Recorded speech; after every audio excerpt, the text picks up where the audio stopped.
बिस्मिल्लाहिर्रहमानिर्रहीम। आपने देखा होगा कि इस जगह पर हमारी तोती वाइट रंग की माला जो है वो बैठा करती थी, लेकिन शोर बहुत मचा था।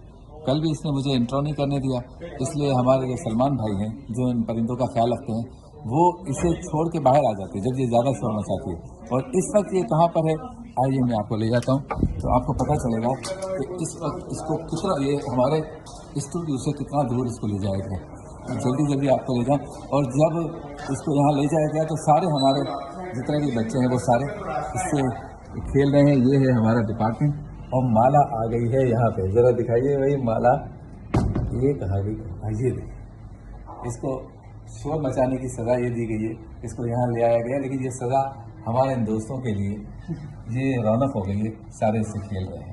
तो अगर शोर करना बंद कर देगी तो दोबारा ये हमारी सेफ्टी आ जाएगी, वरना इसके लिए मूवमेंट करना इसका मुकद्दर बन गया है। दोबारा हम चलते हैं सेट की जाने, क्योंकि ये वक्फा था और मुझे भाग भाग कर जाना पड़ रहा है, क्योंकि अभी हम ऑन एयर होने चाहते हैं।